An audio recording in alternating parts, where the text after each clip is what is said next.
Has everybody lost their mind? Yes, they have. You know why? People don't understand what's happening to them. They just understand that something is happening to them. Some people don't want to say what's happening to them, and other people want to blame other people for what's happening to them. But what's happening is a really stunning article in USA Today explains that 4 out of 5 adults in the United States of America, 4 out of 5 U.S. adults in the United States are struggling with joblessness, near poverty, or reliance on welfare for at least part of their lives. 4 out of 5. And there are people in this country that know this and want to fix it. There are people in this country that know this and want to blame other people for it. And there are people in this country that know this but doesn't think it's really happening to them, except that it is. This is really an amazing article. I'm just going to read it to you. That's where we're going to start. And then we could discuss the wretched wages, the levels of income inequality, which are skyrocketing in this country, and what it's going to look like. All right? Here's the article, and this came out over the weekend. 4 out of 5 U.S. adults struggle with joblessness, near poverty, or reliance on welfare for at least part of their lives, a sign of deteriorating economic security and an elusive American dream. We got to get rid of that phrase, American dream, and replace it with what it now is, the American fantasy. It's fantastical to think your kids might do better than you did. Survey data exclusive to the Associated Press points to an increasingly globalized U.S. economy, the widening gap between rich and poor, and the loss of good-paying manufacturing jobs as reasons for the trend. The findings come as President Obama tries to renew his administration's emphasis on the economy, saying in recent speeches that his highest priority is to rebuild the ladders of opportunity and reverse income inequality. This is really amazing. As non-whites approach a numerical majority in the United States, one question is how public programs to lift the disadvantaged should be best focused on the affirmative action that historically has tried to eliminate the racial barriers seen as the major impediment to economic equality, or simply on improving socioeconomic status for all, regardless of race. Hardship is particularly growing among whites based on several measures. Pessimism among that racial group about their families' economic futures has climbed to the highest point since at least 1987. 87, yeah. In the most recent AP GFK poll, 63% of whites called the economy poor. Quote, "I think it's going to get worse," said Irene Salyers, 52, of Buchanan County, Virginia, a declining coal region in Appalachia. Married and divorced 3 times, Salyer now helps run a fruit and vegetable stand with her boyfriend, but it doesn't generate much income. They live mostly off government disability checks. Quote, "If you do try to go apply for a job, they're not hiring people. And they're not paying that much to even go to work," she said. "Children have nothing better to do than get on drugs." While racial and ethnic minorities are more likely to live in poverty, race disparities in the poverty rate have narrowed substantially since the 1970s, census data shows. Economic insecurity among whites also is more pervasive than is shown in the government's poverty data, engulfing more than 76% of white adults by the time they turn 60, according to a new economic gauge being published next year by Oxford University Press. The gauge defines, quote, "economic insecurity as a year or more of periodic joblessness, reliance on government aid such as food stamps, or income below 150% of the poverty line. Measured across all races, the risk of economic insecurity rises to 79%. 80%. Marriage rates are in decline across all races, and the number of white mother-headed households living in poverty has risen to the level of black ones.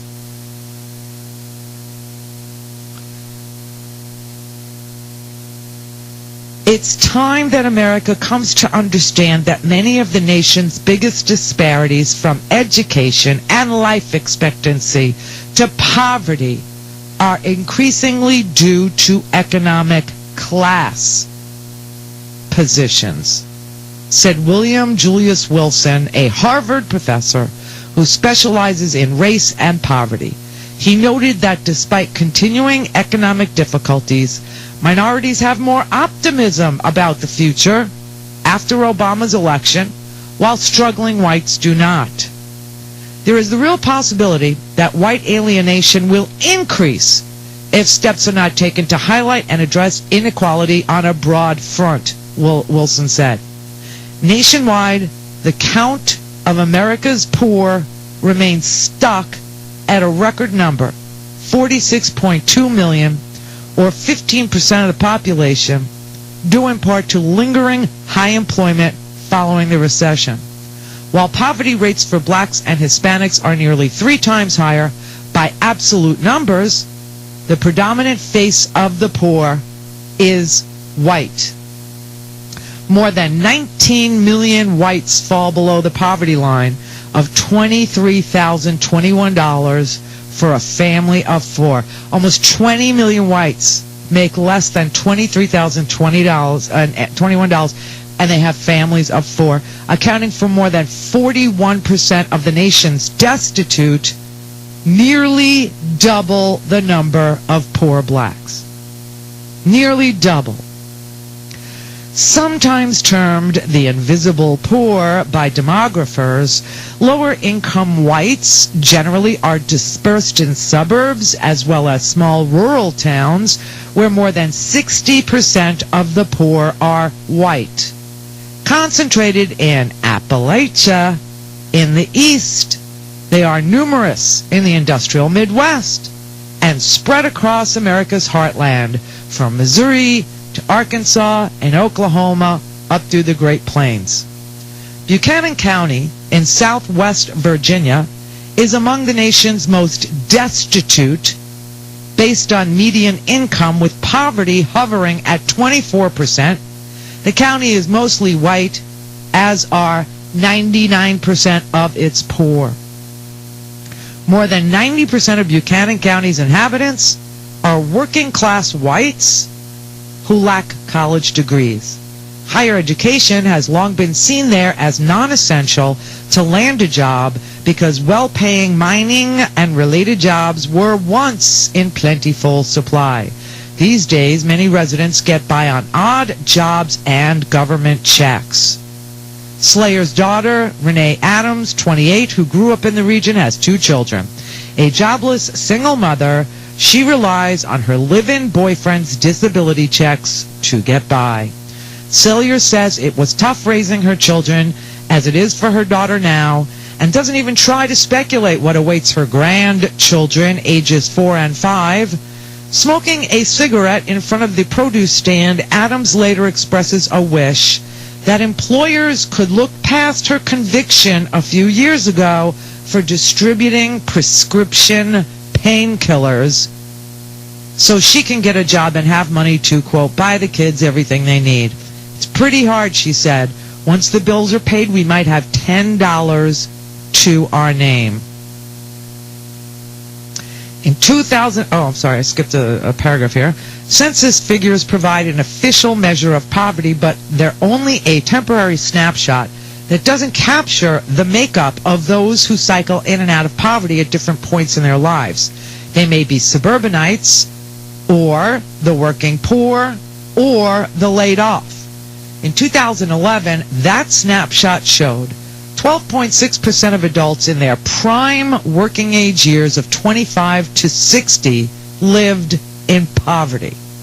But measured in terms of a person's lifetime risk, a much higher number, 4 in 10 adults, falls into poverty for at least a year of their lives. The risks of poverty also have been increasing in recent decades, particularly among people ages 35 to 55, coinciding with the widening income inequality. For instance, people ages 35 to 45 had a 17% risk of encountering poverty during the 1969-89 time period. That risk increased to 23% during the 89-2009 period. For those aged 45 to 55, the risk of poverty jumped from 11.8 to 17.7%. Higher rates of unemployment mean the lifetime risk of experiencing economic insecurity now runs even higher. 79%, or 4 in 5 adults by the time they're 60. By race, non-whites still have a higher risk of being economically insecure, but compared with the official poverty rate, some of the biggest jumps under the newer measure are among whites, with more than 76% enduring periods of joblessness, life on welfare, or near poverty. By 2030, based on the current trend of widening income inequality, close to 85% of all working age adults in the U.S. will experience bouts of economic insecurity. Poverty is no longer an issue of them, it's an issue of us, says Mark Rank, a professor at Washington University in St. Louis, who calculated the numbers. Only when poverty is thought of as a mainstream event rather than a fringe experience that just affects blacks and Hispanics can we really begin to build broader support for programs that lift people in need. These numbers are third world. These numbers are not American. These numbers are not an upwardly mobile society. These numbers are Banana Republic numbers. These numbers are pre-depression numbers, or actually depression numbers. 19 after. Randi Rhodes. Fearless, honest, real. This is the Randi Rhodes Show. Nobody forces them to do that. Again, it is a personal decision. He is right about that too. But in my estimation, he doesn't go far enough. Oh, Don Lemon, what is really wrong with you? Don Lemon is adorable, I have to say, very cute guy. Came out as gay recently, CNN, anchor. I'm a CNN viewer, it's the least offensive. And frankly, I watched this weekend, and I'm like reading this article, having my coffee, watching Don Lemon say it's about out-of-wedlock black mothers and kids who wear baggy-ass pants. This is what's causing the economic decline. I had just finished reading the new numbers where white single-mother households living in poverty with children surpassed black ones in the past decade. What the freak was he talking about? And agreeing with Bill O'Reilly, who his entire experience with the black community was Al Sharpton once took him to Sylvia's, and he was surprised that blacks ate with utensils. Really, this is where we're going to get our racial education from in this country? But then he laid out like these 5 different things that he thinks that black people should do. Black people, if you really want to fix the problem, here's just 5 things that you should think about doing. Here's number 5. And if this doesn't apply to you, if you're not doing this, then it doesn't apply to you. I'm not talking about you. Here's number 5. Pull up your pants. Some people, a lot of them black, gave me flack for saying that recently on the Wendy Williams show. If you're sagging, it means I think it's your self-esteem is sagging, and who you are as a person, it's sagging.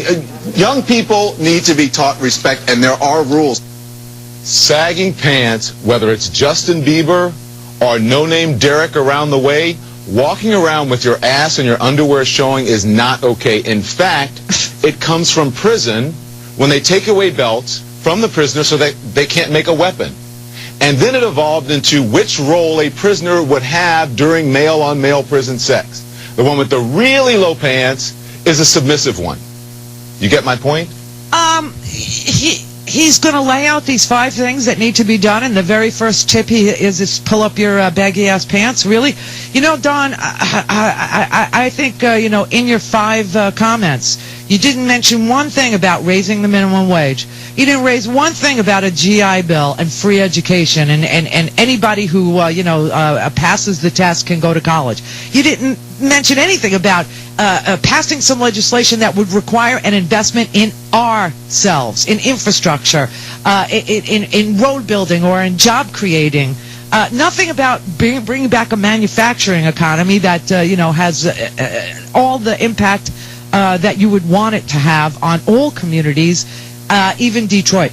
I mean, his 5 things were pull up your baggy pants and the N-word. Stop using the N-word. Why, that will make everything go away. Number 4 now is the N-word. For our generation, what we did was we took the word and we took the power out of that word. We took this word and we made it into poetry. I understand poetic license, but consider this. I hosted a special on the N-word, suggesting that black people stop using it, and that entertainers stop deluding yourselves or themselves and others that you're somehow taking the word back. By promoting the use of that word when it's not germane to the conversation, have you ever considered that you may just be perpetuating the stereotype the master intended, acting like a nigger? A lot of African Americans took offense to that too, and I wondered if I gave the right advice. I really did. Yeah. But confirmation came the very next day on my way home when I exited the subway on 125th Street in Harlem. This little kid in a school uniform, no older than 7 years old, he was crying his eyes out as he walked down the sidewalk with his mother. I'm going to be honest here. She turned to him and she said, "I'm sick of you. You act like an old-ass man. Stop all that crying, nigger." Is that taking the word back? Think about that. You know, I hate that word. I don't use that word. Very few people I know use that word. I don't think it's causing the destruction of a socially upward mobile society. I don't think, that caused, the biggest bank heist in the history of the universe, which decimated this economy. These are stupid tips Don Lemon is giving. Randi Rhodes. Turn up your mind. Here. Now. This is the Randi Rhodes Show. Unfiltered Truth with Al Sharpton, 8 to 10 p.m. on 1600 WWRL.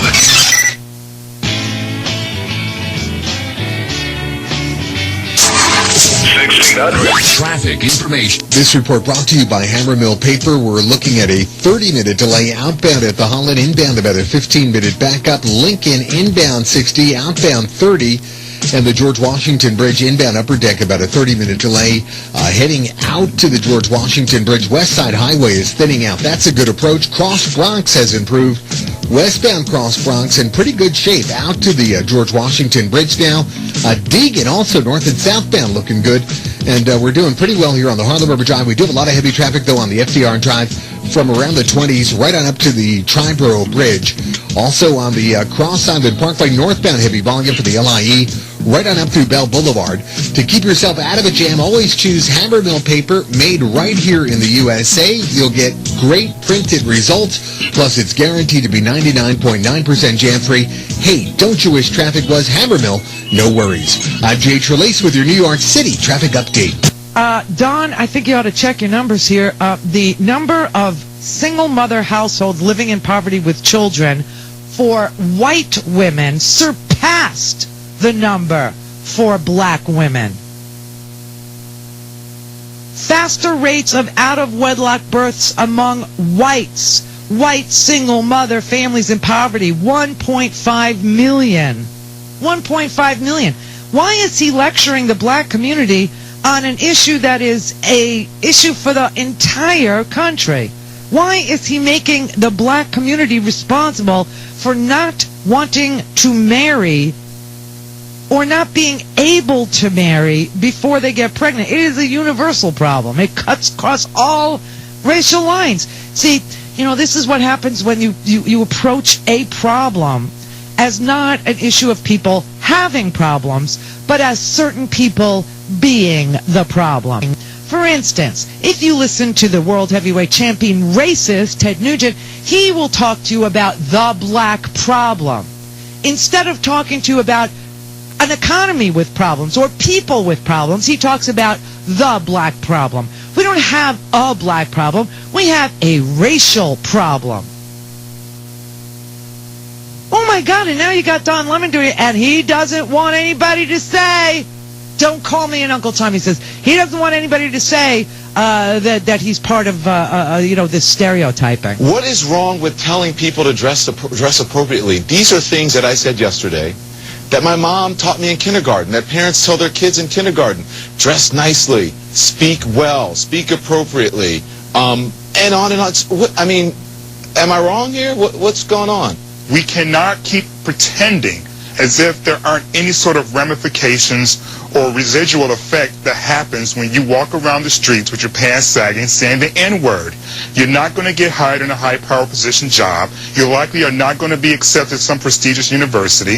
I severely doubt you'll be able to get a decent date with anyone worth loving if you spend your entire time dropping the N-word and you can't keep your pants up. But you know what you sound like right now, don't you?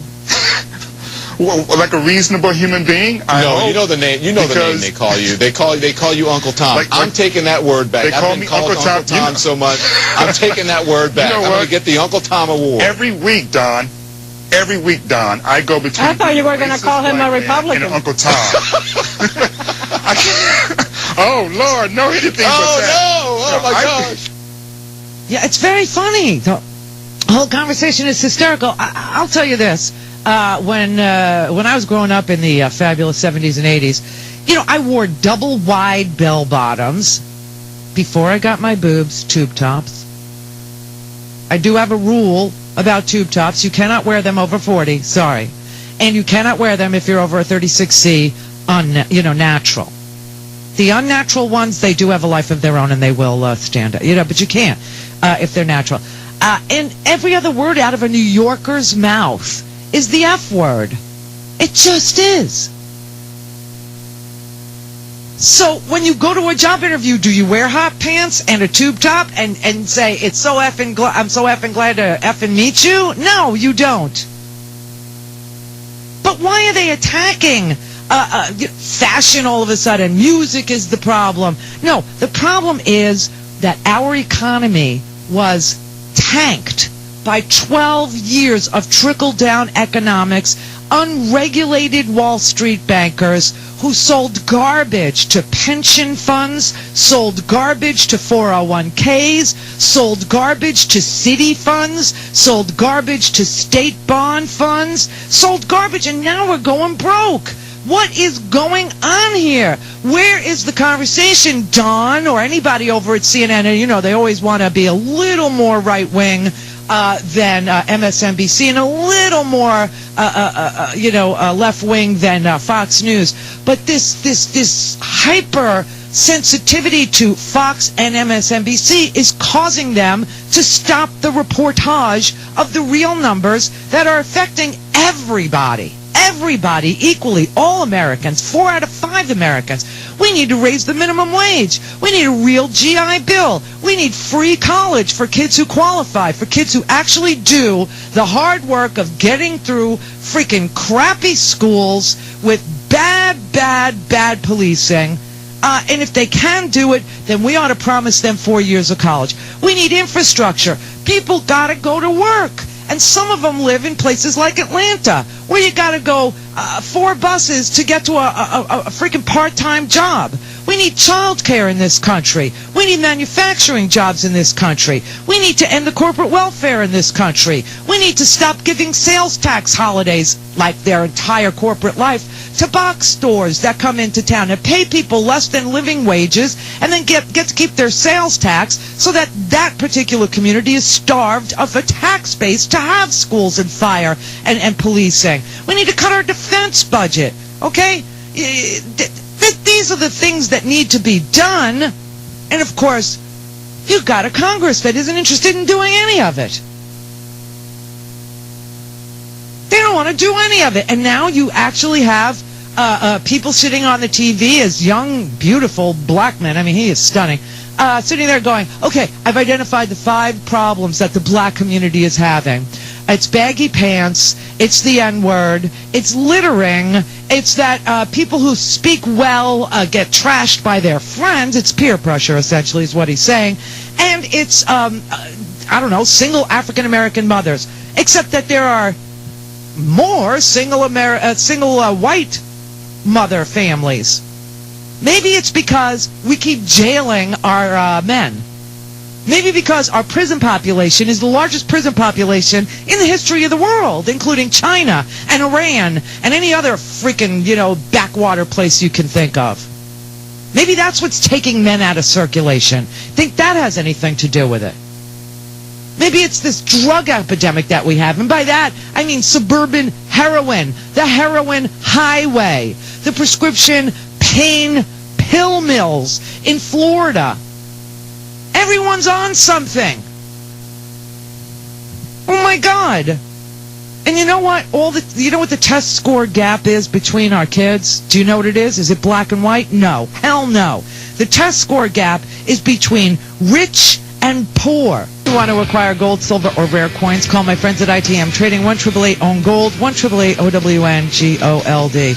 Boy, oh boy, I gotta say that this discussion on race that we, have been having, which is good, has been based on some really lousy perceptions, even about one's own race.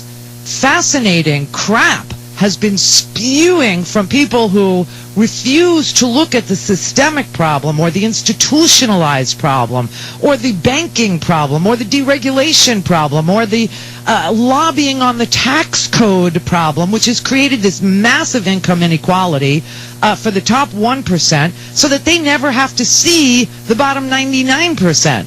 And them not having to see us is sort of interesting because they're getting all of their results on what ails us from their perception of how we live and who we are and what we want. It's bizarre. Absolutely bizarre. Listen, we've got a situation where we used to have a manufacturing base. We used to have infrastructure projects. We used to have a construction business in this country. We used to have the American dream of owning a home. All those things produced jobs. All those things produced good wage jobs. And all those things allowed for the middle class to thrive, prosper, and grow and promote and push our economy forward. Consumers drive our economy. We don't have a manufacturing economy. We don't have a construction economy anymore. We have a financial industry. And I keep telling you, that financial industry of ours doesn't create any wealth for anybody except the handful of people that are in the financial industry, and then only the very top people in that industry walk away with the cash, okay? Everyone else who had a good-paying job, either as a construction guy or as a manufacturing line guy, these were decent jobs with good wages, health care, and a pension. They're gone now, and they've been replaced with McDonald's and Taco Bell and service industry jobs. And after 10 years of working in the service industry job, you can expect to earn $10 an hour. $10 an hour after 10 years at a McDonald's. That's what... you've got one woman in this newspaper article in the New York Times over the weekend. She works at a Subway and worked there she still works there, 11 years. $9.50 an hour, 11 years. There's some invisible ceiling on wages, and yet the CEOs, $15 million a year. That's what the median income, the median pay for a chief executive at the nation's top corporations, including the McDonald's and the Taco Bell and other fast food restaurants, the median pay is a princely $15.1 million, and the workers $9.50 an hour after 11 years. One woman in this article, she makes $9.35 an hour. She works on Macy's on North Michigan Avenue in Chicago. 6 years, she's gotten $1.35 increase in her wages. 6 years. And she said, I generated $250,000 in sales for them last year, and she's making $9.35 an hour. The bottom 20% of American workers, that's 28 million workers, earn less than $9.90 an hour. Less than $9.90 an hour, according to the Economic Policy Institute. That translates to $20,570 a year for a full-time employee, meaning their income fell 5% between 2006 and 2012.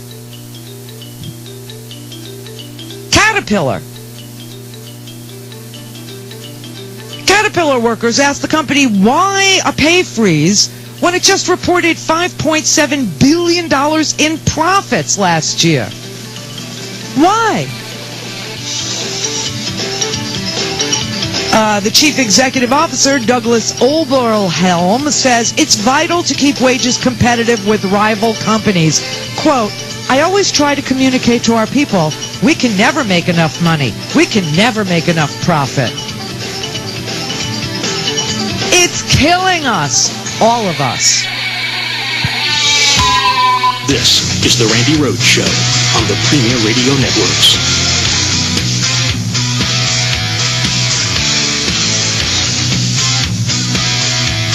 This is WWRL 1600 New York, the home of Mark Riley.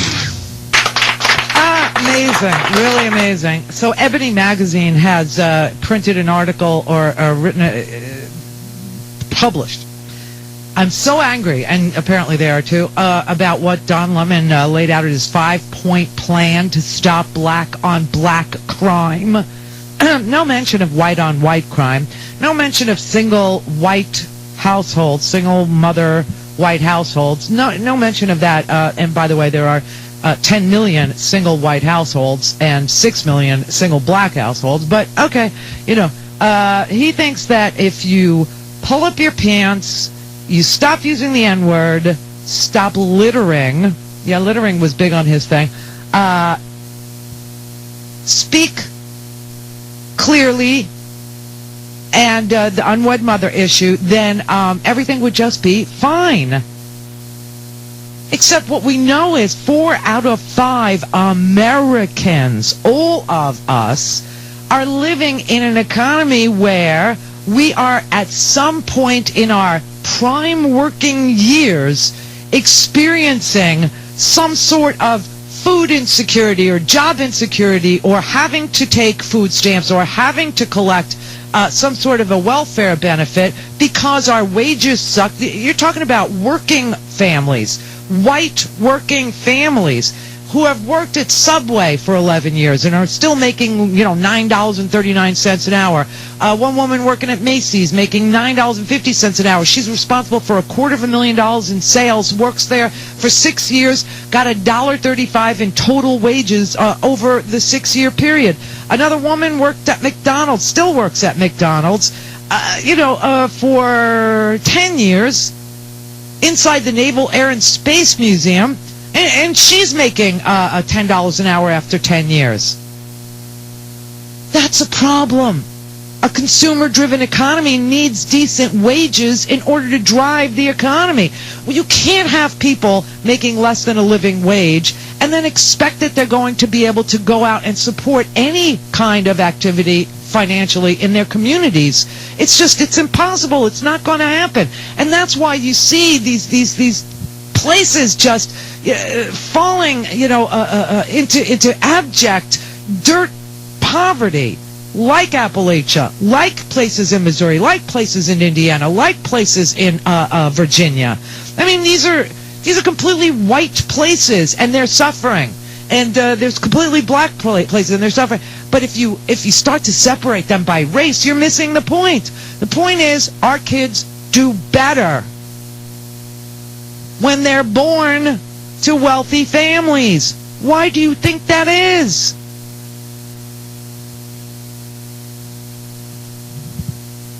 We have extreme runaway inequality in this country. That in and of itself can cause a financial crisis because our economy was not designed to run on service industries or on low-wage jobs. Our economy was designed on a middle class. It was predicated on a strong middle class, a consumer-driven economy, supply and demand. We don't have demand because people aren't making a decent wage. You've got some billionaires out there. Nick Hanauer out in Seattle, you know Nick Hanauer, we've played him. He did the TED Talk and said there aren't enough super rich people to drive this economy. It just can't work. He is an advocate of a higher minimum wage. His company in Seattle, he makes comforters and pillows. And he says employers pay their workforce as much as they're forced to, and no more. There is no compelling reason for a company to give raises. And when you hear what the Caterpillar CEO has to say about it, I mean, here's this guy, $5.7 billion in profits last year, record profits, and froze all the pay because he said, quote, we can never make enough profit. Now, their orders are going overseas. And we continue to do stupid things like corporate tax breaks, corporate welfare, giving public land, selling mineral resources for like nothing. We have weak institutions. We have a weak rule of law for corporations, but we have, aggressive policing for people walking down the street. We have aggressive policing in the school system. We have aggressive we are at this point where the income inequality in America today is actually twice as bad as it was in ancient Rome when the Roman Empire fell. Our income inequality is worse than it was in Tsarist Russia. It's worse than it was in the Gilded Age here in America. It's worse than many banana republics in Latin America. It's worse than the slaves of 1774 experienced. Okay? That's how bad inequality is. And if you go to randyrhodes.com, there's insane levels of inequality which hurt the economy are skyrocketing. There are, it depends how you like your information. Some of you are visual. Some of you like a chart and a graph. Some of you are audio, oral, AU. Can't be oral in Virginia. It's almost illegal now. But there's tons of charts that show the change in the share of income in 1979 versus today. There's charts in there from 1965 to 2015. There's charts in there. There's all kinds of graphs in there, depending on how you like it. But there are two economies in this country now. There's one for the rich and there's another one for everybody else.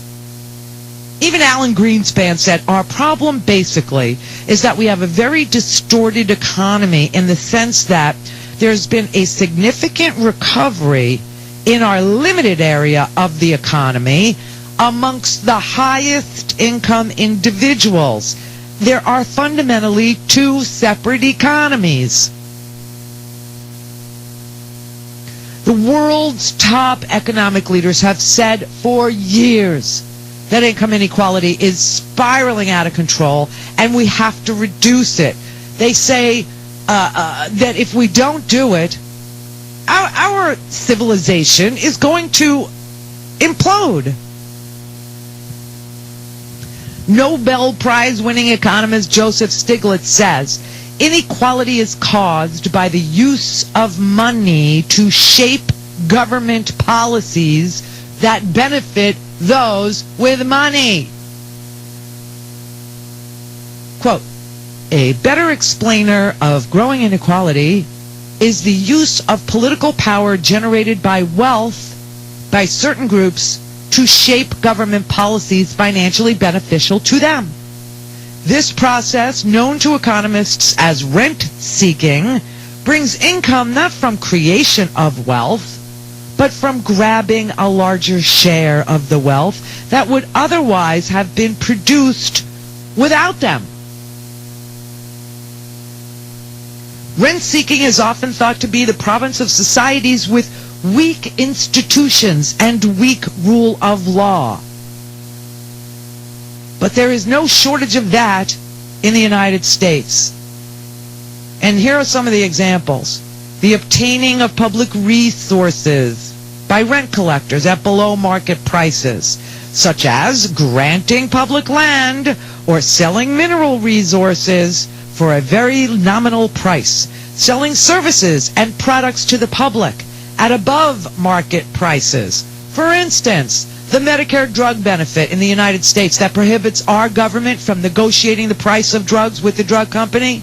That costs us $50 billion or more every single year that we don't negotiate on behalf of Medicare beneficiaries. $50 billion or more. You talk about you want to cut costs. Let's do it. Let's cut costs. Let's end the corporate welfare. Let's stop giving away the resources we collectively own. Let's stop, refusing to negotiate with private business on behalf of insurance recipients, insurance beneficiaries. Securing government tolerance of monopoly power. The richest person in the world is Carlos Slim because he controls Mexico's newly privatized telecommunications industry. This is what we're looking at.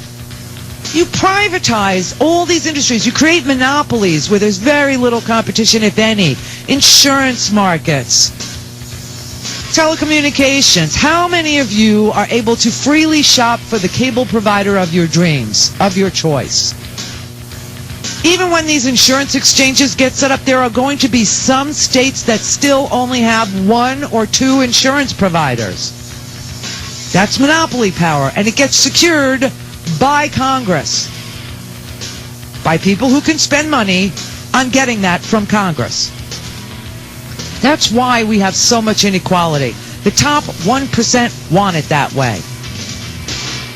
This discussion about race has much more to do with people's perceptions, I'm learning, than anything in reality. 18 after. Randi Rhodes. Your personal hotline to the cold, hard truth. 866-87-RANDY. This is the Randi Rhodes Show. Hi, Alan Combs here. Join me for the most caller-intensive radio show on the planet. Everything is on the discussion table Monday through Friday, 1 a.m. to 4 a.m. on WWRL radio. Sometimes in life you just get lucky. Sometimes you slide into a rock star parking spot or you get a great table at the hot new restaurant. But luck will not protect you from identity theft, and that's why Identity Guard offers top-rated identity theft protection for less than $1 a day.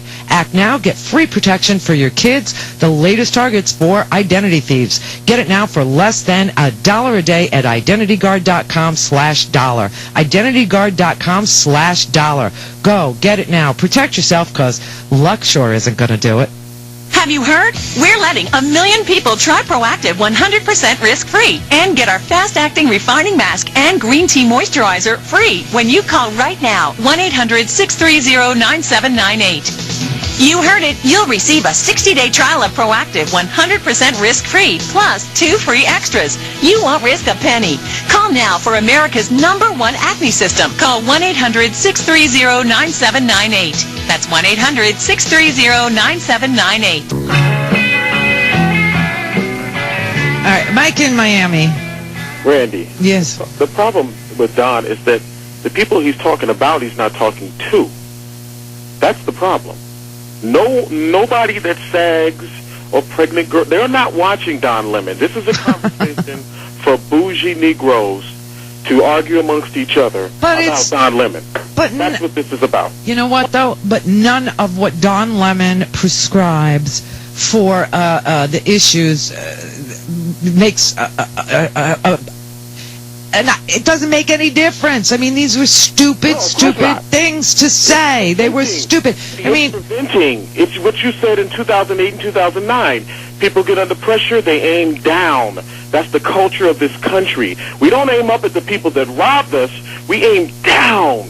We aim the gun down. This is about feeling better. Do you understand that the black race in America is traumatized beyond repair from ex-slavery?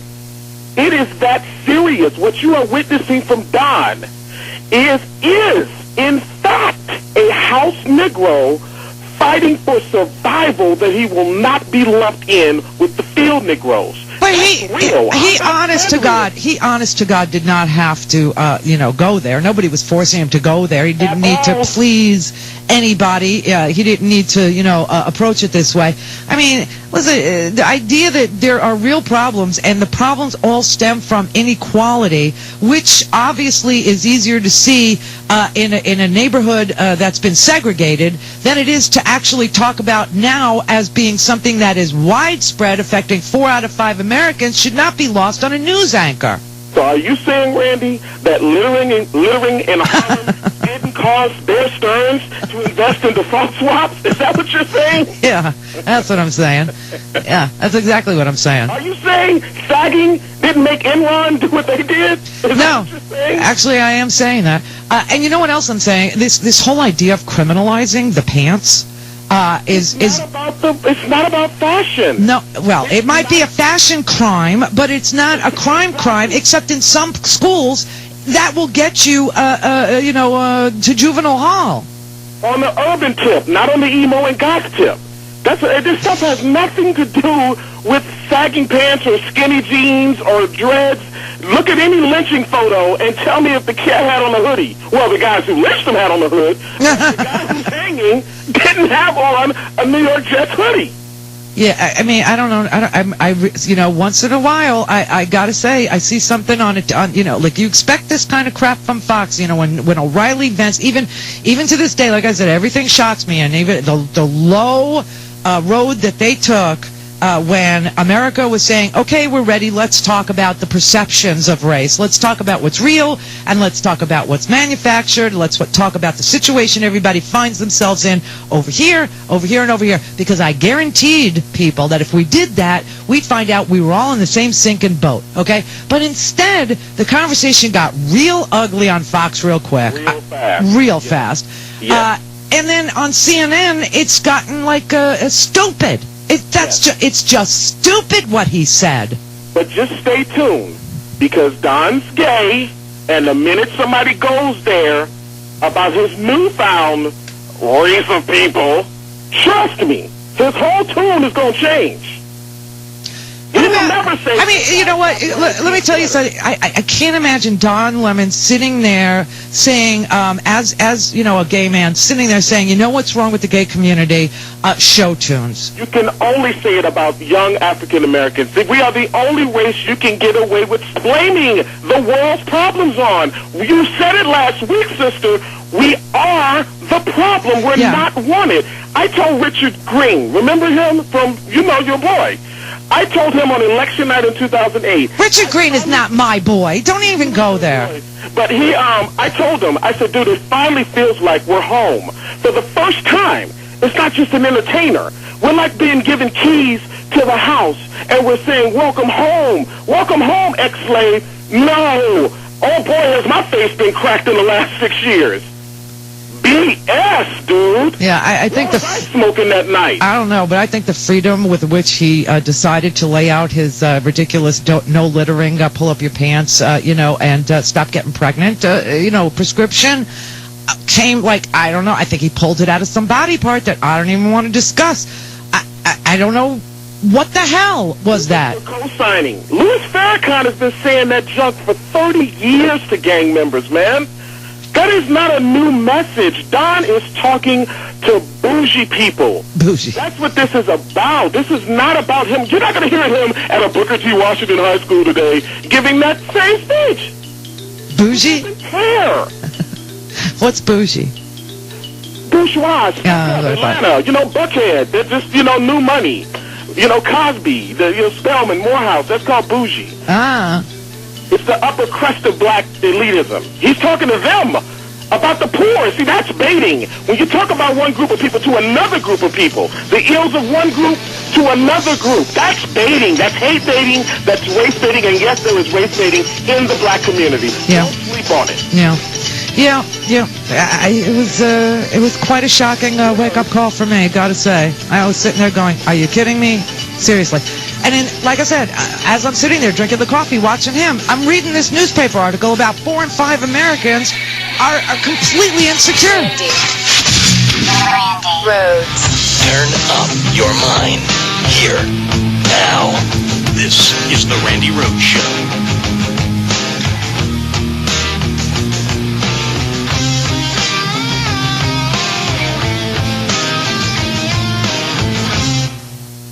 Don't complain about your cable bill going up and up and up. Do something about it. Grab a pencil and jot down this special number. Call 877-319-MY-TV. The more cable TV rates go up, the better digital satellite TV looks. So cancel the cable and get more of your favorite channels in 100% digital quality for less money. Call 877-319-MY-TV. At just $24.99, what are you waiting for? You've got to have an education, which means you've got to graduate high school. Well, you know,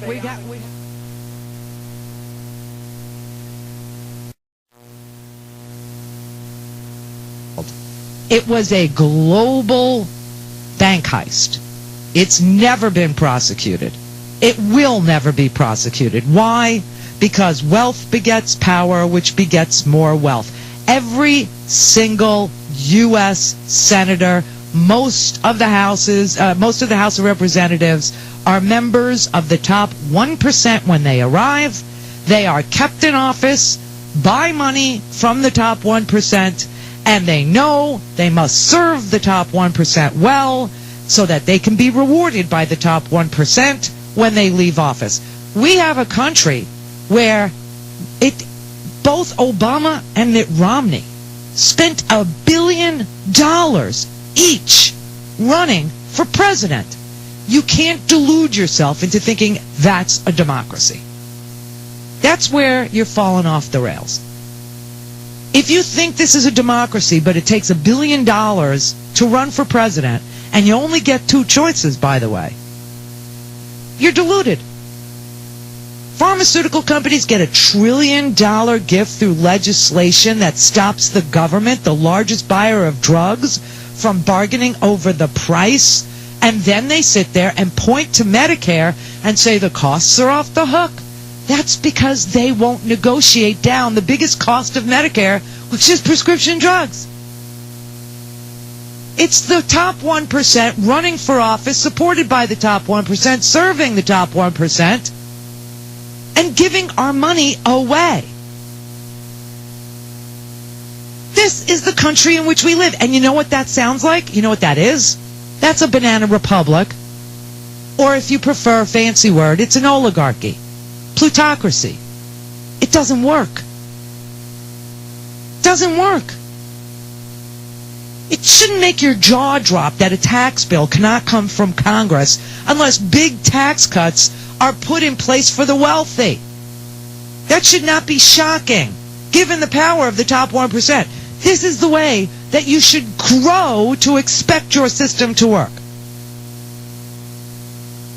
The financial industry spends hundreds of millions of dollars every election cycle on campaign donations and lobbying, just to keep the subsidy to the banks by the public, just to have a bloated financial sector and recurring credit gluts, which is what we have, but this one was totally fraudulent. I mean, it was just the sickest global bank heist. It was the biggest bank heist in the history of the universe.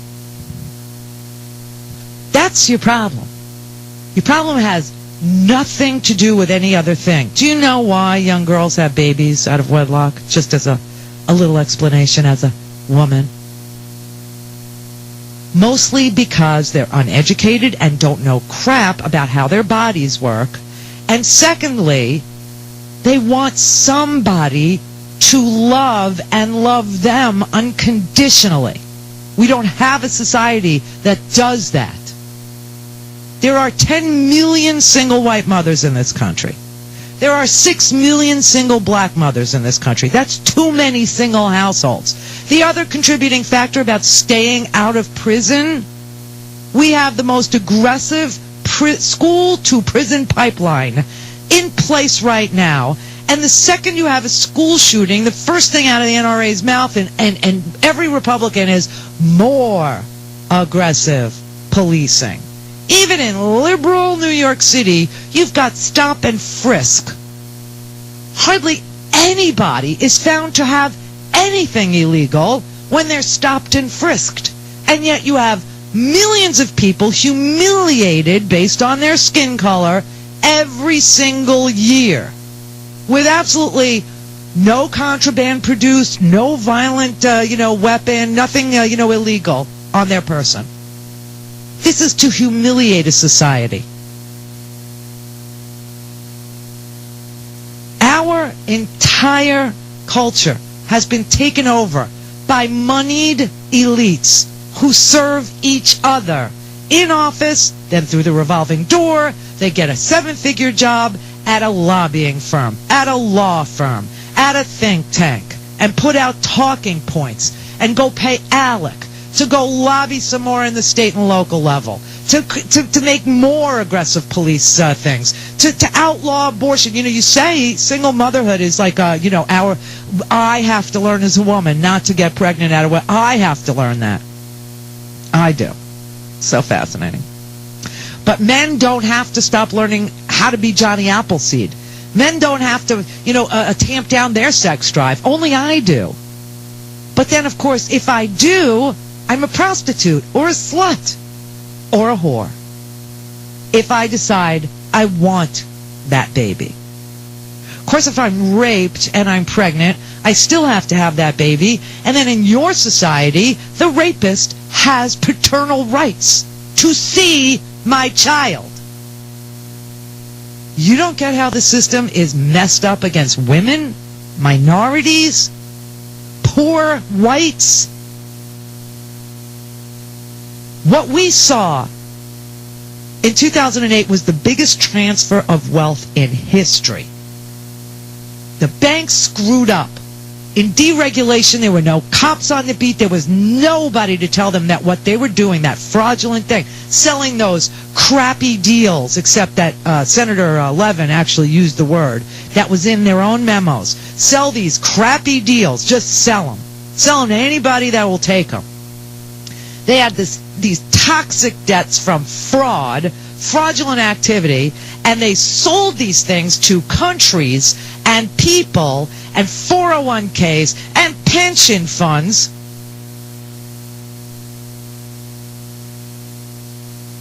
And what did they do with our tax dollars that we gave them, the $700 billion? They bought their competitors. Now the banks are even bigger. This was a massive redistribution of wealth to the banks, to their shareholders, to their top executives. And it didn't help any American. It didn't help Main Street. It helped big banks. It helped big investors. It helped giant corporations. Then they started speculating in some other field because we were watching. And they got into food. They got into gas. 60% of the price of gas today is speculation. Takes the bigger bite out of the little guy's paycheck. It makes the poor even poorer. The bailout money was used to subsidize companies run by horrible businessmen, terrible businessmen. And then they rewarded themselves for getting away with practically murdering this country's economy. They got these big fat bonuses. They redecorated their offices. They bought gold toilet seats. They buy hookers. This money went to failing companies, failing shareholders, failing CEOs, failing executives. But you ask any conservative, they're going to point to Solyndra. Not to the banks. It was a massive redistribution of wealth to the bank, the shareholders, and the top executives. And they encouraged They encouraged, the Treasury encouraged the banks to use the bailout money to buy their competitors. They pushed through these amendments to the tax laws to reward the mergers in the banking industry. That's what they did. Now, here's a little shocking thing. The game of capitalism only continues to work as long as everyone has some money to play with. But if the government and corporations take everyone's money, the game ends. We don't have any more money.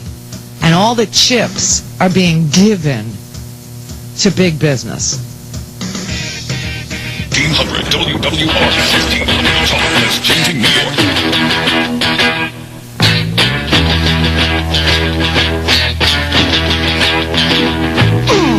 You're listening to Randi Rhodes on Premier Radio Networks.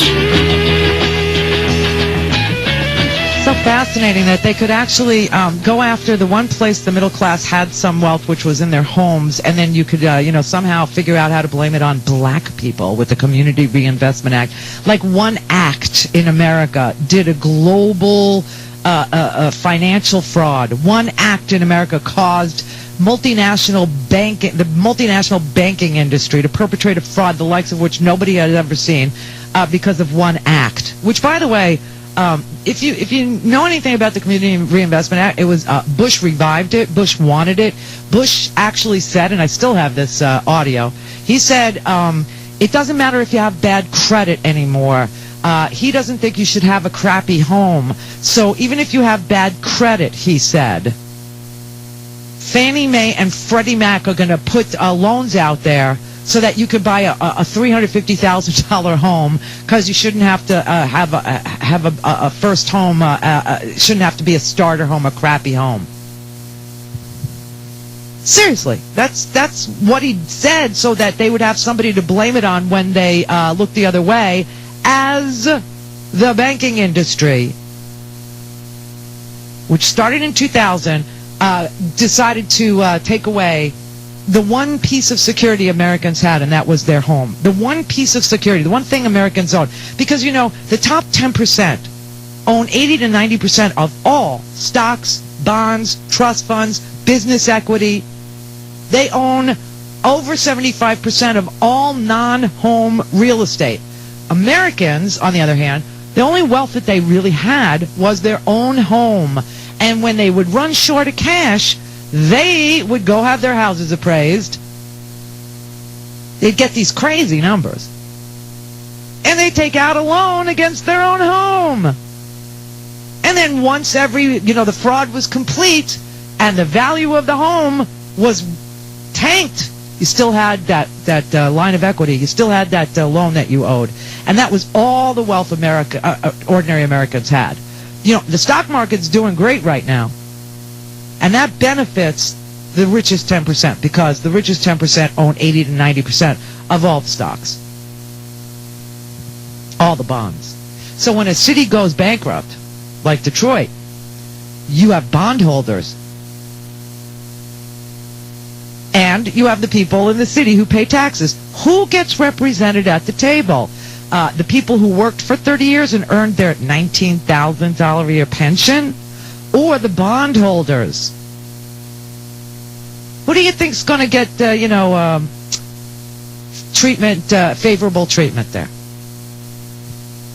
Wake up. Yeah. Dan in Rancho Mirage, California.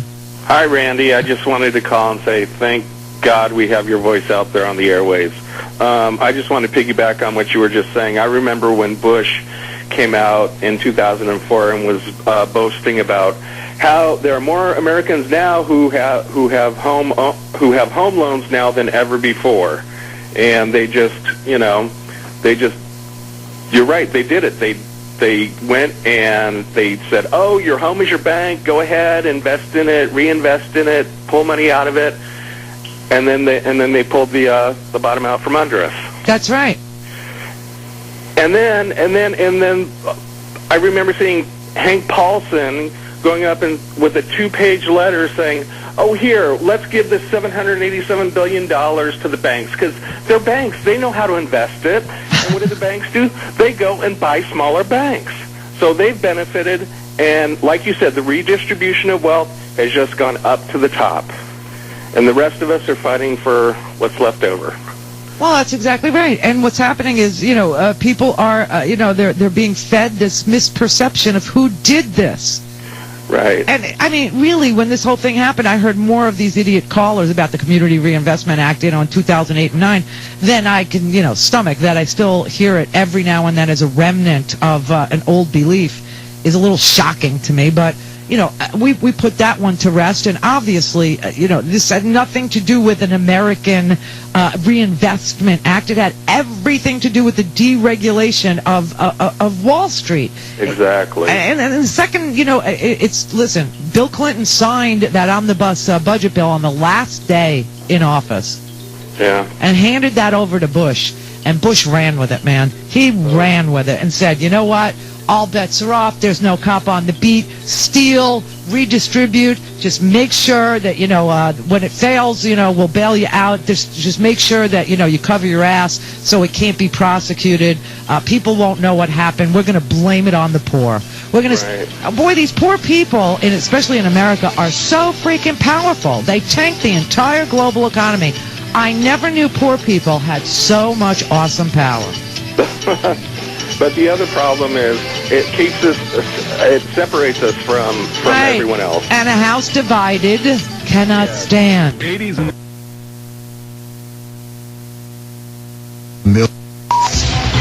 Good afternoon, I'm Sonia Rincon. Some new TV screens designed to let you video chat have a glaring security flaw, and Senator Chuck Schumer wants something done about it. We all like to watch TV, but do we want the TV watching us? Well, many new smart TVs have built-in cameras for video chat. Senator Schumer thinks it may be an open invitation to hackers. Simply put, criminals can hack into your smart TV, spy on your family watching TV in the living room or your bedroom or anywhere else. And the problem could follow you to work. They can hack into televisions located in businesses and use them to spy on competitors, stealing sensitive and critical information. Senator Schumer has contacted 24 TV manufacturers, urging them to institute security standards. Glenn Schuck, 1010 Wins in Union Square. Wins News Time 2:31. Time for traffic and transit on the ones, and here's Brian Britton. Pretty slow ride in the Bronx, eastbound cross Bronx as you come off the GW Bridge getting into 3rd Avenue. You're going to bunch up a little bit. Then from the Bruckner to Westchester Avenue, some slow down there as well. Deegan ramps remaining pretty slow onto the cross Bronx. Here's what you need to know about the bridges and tunnels. Rockland County bound side of the Tappan Zee Bridge inching along as I see it on the jam cam. Take a look at that northbound New York State Thruway. You are indeed slow coming off the bridge and towards exit 10. Southbound Thruway still slow, exit 14 down through 12, by the way. But once you get to the bridge into Westchester, you're looking good. Hudson River crossings into town. GW Bridge, upper level crash on the Jersey side of the span, knocking out 2 lanes, 45 minutes up, 15 on the downstairs side. You got a good ride both ways at the Lincoln and the Holland. Brooklyn Bridge, back to Brooklyn, you're jam-packed. Remember, no Manhattan-bound traffic permitted this weekend. That's construction. And then the BQE just loads up both ways getting into the Brooklyn Bridge. If you are stuck in traffic, you let me know at 877-466-1010. I'm Brian Britton. Our next report at 2:41 on 1010 Wins. Don't miss your... Attention Time Warner Cable customers. They've done it. Time Warner Cable has dropped CBS 2. If you think it's unfair to pay Time Warner Cable for CBS and not get your CBS programs, call 1-888-TW-CABLE and tell them you want CBS 2 back. That's right. If you think it's unfair to lose all your CBS shows when you're paying Time Warner Cable for them, call 1-888-TW-CABLE now. Tell them you want what you paid for. Report. Hope you're enjoying another beautiful day out there. A lot of sunshine, a few clouds here and there. It will be dry for most of us, however. North of the city, I can't rule out a brief passing shower later on this afternoon, and that'll about do it. We'll have a high of 80 degrees, and we'll cool off into the 50s for most of us tonight, about 60 in Midtown. Then tomorrow, another gorgeous day, sunshine throughout the day with a high of 78 degrees. Tuesday, partly sunny around 80. Then Wednesday, we'll see a shower or thunderstorm around. The high temperature Wednesday, about 80 degrees. Right now at Central Park, it's 80 and sunny. The humidity 37%. Winds out of the northwest at 10 with higher gusts. Repeating the current temperature, it's 80 and holding steady in Midtown.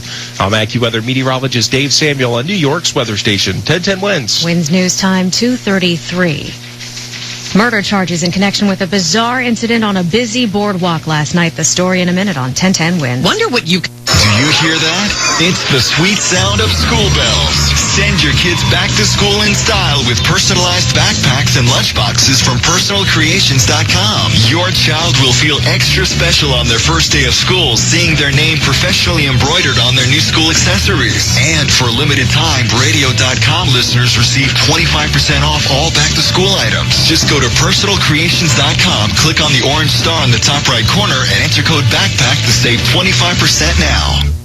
Homeowners, are you struggling with your mortgage and worried about foreclosure? We're loan mitigation experts and can help you avoid foreclosure with a loan modification program. We work with all lenders nationwide. Call us now and one of our friendly counselors will tell you how we can help you stop your lender from foreclosing. There's no pressure or obligation. So call now and let us tell you how we can give you the help you need to save your home. Call 1-800-508-0212. That's 1-800-508-0212. Get complete access to over 450 stations of pop, rock, hip-hop, sports, talk, and more on your computer, phone, or tablet with the new radio.com. Listen to the evolution of radio for yourself. Radio.com. Believe they have the man in custody who drove a car into a crowd of people, as we hear from correspondent Alex Stone. Why the driver sped down the famed boardwalk, appearing to deliberately hit his victims, is unknown. Initially, firefighters said they believed he was traveling at about 20 miles per hour. Witnesses say he was going faster, about 50. LAPD Lieutenant Andy Nyman. We're looking at a homicide at this point. Police say it was clearly not an accident. The woman who died was on her honeymoon. She's identified as 32-year-old Alice Gruppioni of Italy. The suspect turned himself into the LAPD this morning and was arrested after several hours of questioning. 38-year-old Nathan Campbell is being held on $1 million bail. Wins News Time 2:35. The people of New York love me. He said it about 100 times. That's what Sidney Leathers says about Anthony Weiner in a new interview with the Daily News. Weiner's ex-online girlfriend says in their phone sex conversations he often talked about how he expected his constituents to support him no matter what, and that he had campaign money he had to use or lose. She says she's interested in confronting him face-to-face and telling him to stop being a hypocrite, stop humiliating his wife, and stop embarrassing the city. Meanwhile, the mayor of San Diego, who admits he has a sexual impulse control problem, is going into therapy. Bob Filner is taking a 2-week leave for intensive treatment starting tomorrow. He's facing a sexual harassment lawsuit and calls for his resignation over allegations of harassment and groping. His former communications director claims in the suit that he asked her to work without underwear and dragged her around in a headlock while whispering dirty things to her. Filner is paying for his own treatment, and constituents have expressed skepticism as to whether 2 weeks will correct years of inappropriate behavior. Wins News Time 2:36. Look, attention former students. Nationwide Student Aid can now help consolidate your federal student loans. That's right. Nationwide Student Aid can consolidate all your federal student loans into one lower monthly payment and potentially save you thousands. Call us immediately and let us review your situation.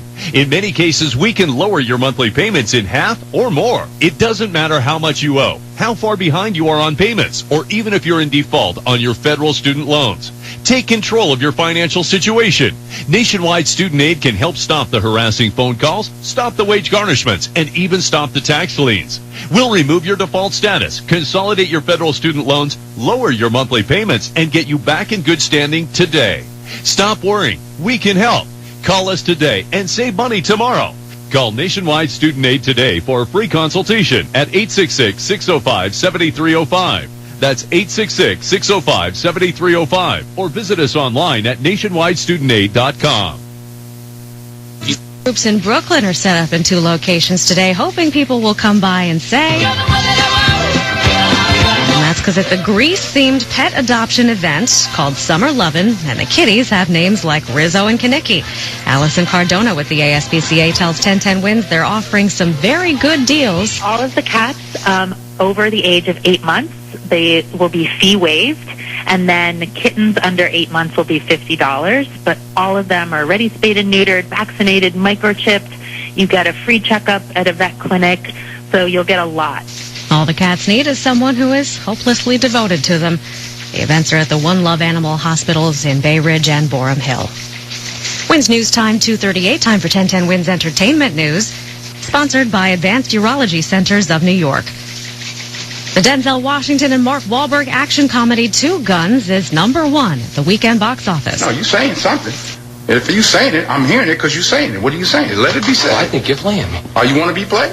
I've been at your hip for 10 months, but after this, I think maybe you're playing me. It made $27 million in its opening weekend. At #2 was The Wolverine with $21 million in its second weekend. Smurfs 2 opened in third with $18 million. And the horror movie The Conjuring is still going strong, picking up another $13 million to crack the $100 million mark in its fourth weekend. At the Television Critics Association Awards last night, Breaking Bad won Program of the Year. I am not in danger, Skyler. I am the danger. A guy opens his door and gets shot, and you think that of me? No. I am the one who knocks. HBO's Game of Thrones got Best Drama. Best Comedy was split between CBS's The Big Bang Theory and NBC's Parks and Recreation. A trial date set for Sally Struthers in her DUI case. The 66-year-old actress will face a judge and jury starting September 23rd. She's accused of driving drunk in Ogunquit, Maine back on September 12th of last year. She was starring in a local production of the musical 9 to 5. Wins News Time, 2:39. Looking for the ultimate sleep experience? Tempur-Pedic is the bed millions have chosen for unmatched support and comfort. And Sleepy's, the mattress professionals, is the place to get it. As a Tempur-Pedic elite retailer, Sleepy's delivers the best Tempur-Pedic shopping experience with the best selection of Tempur-Pedic products. Incredible financing offers are going on now. So hurry in today and experience the most highly recommended bed in America. Only at Sleepy's, the mattress professionals. Attention, Time Warner Cable subscribers. Time Warner Cable has dropped CBS 2. That means no Under the Dome, no Big Brother, no NCIS, no NFL or PGA Championship or U.S. Open Tennis, no CBS 2 News, no 60 Minutes. Say no to Time Warner Cable. Call 1-888-TW-CABLE and tell them you want CBS 2 back. That's 1-888-TW-CABLE. Call now.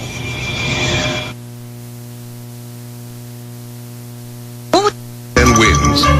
You give us 22 minutes, we'll give you the word. Good afternoon. It's 80 degrees at 2:40 on this Sunday, August 4th. I'm Sonia Rincon, and here's what's happening.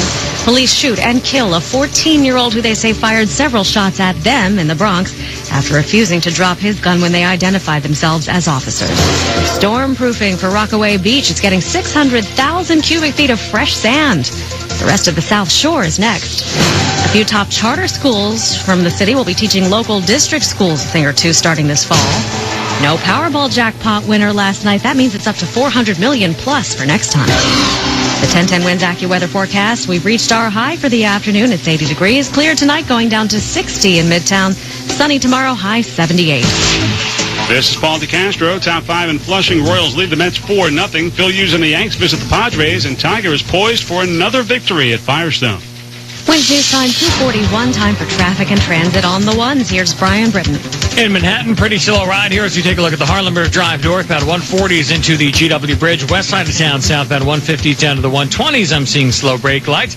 This report is sponsored by Walmart. Let's talk bridges. Let's talk tunnels. Here you've got a very slow go over the Tappan Zee Bridge into Rockland County, onto the thruway, getting in towards exit 10, still bunching up, and it looks like it is all volume related. Lower Hudson River crossings into town, GW Bridge. We've got a crash on the upper level, 45 minutes up, 15 down. Lincoln and Holland are looking good in or out of town. Over the outer bridge crossing, still a pretty slow ride both ways. You got that rough road surface to contend with. Eastbound Staten Island Expressway off the Goethals into Slauson Avenue. We'll see a bit of a delay there as well. And then don't forget the Brooklyn Bridge. You can only go Brooklyn bound. There is no Manhattan bound traffic with weekend road work. It's back to school time, and Walmart has everything you need, from backpacks to school snacks. Get more school for your money, guaranteed. Save money, live better. Walmart. Walmart stores will match the price of any local competitor's printed ad for same product. Not valid for Walmart.com. Restrictions apply. See store for details. I'm Brian Britton. Next report at 2:51 on 1010 Winds. Winds News Time 2:42. Two NYPD cops survived a violent confrontation with an armed shooting suspect early this morning in the Bronx. The suspect did not. Police have identified him as 14-year-old Shaliver Deuce. When these two officers on foot patrol heard gunfire, they sprang into action, running along Cortlandt Avenue and then turning onto East 151st. And they came within feet of the gun-toting suspect, who, after refusing to drop the gun, was then hit once in the head with a shot from one officer, killing that suspect. Anthony lives in an apartment here and heard the shots. I heard about two. I thought it was, I know it was gunshots because you constantly hear it. Oh, I didn't come out. I won't come out the door. It's dangerous. My kid was out and he came in and told me. Then I came out. A handgun was recovered at the scene. The officers had to be treated for trauma. Glenn Schuck, 1010 Wins in the Melrose section of the Bronx. Wins News Time 2:43. Police are looking for the driver of a boat that crashed near Newburgh in the Hudson River. It hit some rocks and the driver apparently ran off. His passenger was injured. Fair Mountain Park police say that person is in stable condition and that the crash remains under investigation. Well, he went from blasting the Yankees organization to saying he can't wait to be back with his brothers on the field. A-Rod spoke with reporters again last night in Trenton, this time choosing kinder words to use about the team. And he wouldn't comment on reports that he reached out to the Yankees directly about a possible settlement or contract buyout. As far as any of that stuff, I'm going to let those guys take care of what they need to take care of. I'm not going to address anything like that. He says he will tell his full story when the time is right. Meanwhile, he plans to fly to Chicago and join the Yankees tomorrow, regardless of what Major League Baseball decides to do with him. More on his suspension possibilities coming up in 1010 Wins Sports in a minute. Wins News Time, 2:44. Are you... Hi, I'm Joan London, and if you're worried about your parent or a loved one living alone like I was, and you want reliable senior care information, then call A Place for Mom, the nation's largest senior living referral service. You'll get free information on assisted living, Alzheimer's care, nursing homes, even important financial information. They had obviously researched every place, not just given me names. Really? They found me a place for what she could afford, and it was magnificent. We're now very confident that she's safe, and they just helped every step of the way, and I can't thank them enough. So if you're struggling to find reliable senior living information, call A Place for Mom. This is a free service, and you can trust them to help you. If you're struggling to find reliable senior living information for your mom or dad, then call or go online to get the free help you need during this turbulent time. Call now, 800-908-0918, 800-908-0918. By Pazer, Epstein, and Jaffe Law Firm. Here's Paul DeCastro. The Mets and Royals doing battle at Citi Field, and things not going too well right now for the Mets as they do trail this game by the count of 4-0 as they head now to the bottom half of the fifth inning. An adventurous top half of this fifth in which the Royals scored 3 times, especially adventurous with the sun situation for Marlon Byrd, who misplayed a pair of balls. One was actually ruled as a double, the other an error, as he lost both fly balls in the sun. Other players have been having trouble all day today at Citi Field with the sun. But the Royals getting a 3-spot here, as it was Jared Dyson scoring on a wild pitch by Zach Wheeler. Also, it was another 2-run single in this one for Lorenzo Cain to cap the 3-run inning against Wheeler, who's in danger of dropping to 4-2. Irvin Santana pitching very well for the Royals, who also got a home run in the fourth by Mike Moustakas, his first hit of the series, as they try for their 11th win, Kansas City, in their last 12 games. Meanwhile, just when will the hammer fall on Alex Rodriguez? That is what we're all wondering right now. Major League Baseball, of course, handling that hammer right now, and they have got a serious situation here, and you've been hearing on 1010 Wins set to hand out suspensions to not only A-Rod, but other players who are tied to the biogenesis investigation. A-Rod undoubtedly, though, will receive the stiffest punishment. The Yankee slugger reportedly facing a 214-game suspension, which would last through next season. Meanwhile, Rodriguez is working out today, and he plans to fly to Chicago, where the Yanks will begin a series with the White Sox tomorrow night. Does Joe Girardi expect A-Rod to join the team? We've been playing all year without him. We've been playing all year without a lot of guys, and we've just kind of went with it every day. You know, what we have is what we play, and so I'm assuming he's going to be here Monday. I don't know how it will happen. Before heading to Chicago, the Yanks will finish up their series today, trying to take 2 out of 3 from the Padres in San Diego. They'll give Phil Hughes the ball. Golf 7-time champ Tiger Woods has a 7-shot lead in the finale of the Bridgestone Invitational at Firestone. Woods is even through 2 holes today. He's at 15 under for the tournament. NFL preseason kicking off tonight with the Hall of Fame game in Canton between Dallas and Miami. Sports at 15 and 45 around the clock. Paul DeCastro, 1010 Win Sports. Wins News Time, 2:47. If you Attention Time Warner Cable customers. They've done it. Time Warner Cable has dropped CBS 2. If you think it's unfair to pay Time Warner Cable for CBS and not get your CBS programs, call 1-888-TW-CABLE and tell them you want CBS 2 back. That's right. If you think it's unfair to lose all your CBS shows when you're paying Time Warner Cable for them, call 1-888-TW-CABLE now. Tell them you want what you paid for. Do you hear that? It's the sweet sound of school bells. Send your kids back to school in style with personalized backpacks and lunchboxes from personalcreations.com. Your child will feel extra special on their first day of school seeing their name professionally embroidered on their new school accessories. And for limited time, radio.com listeners receive 25% off all back-to-school items. Just go to personalcreations.com, click on the orange star in the top right corner, and enter code BACKPACK to save 25% now. Even cooler in the suburbs. Captivating drama. If you are struggling to pay or haven't been making your student loan payments, listen carefully to this urgent alert.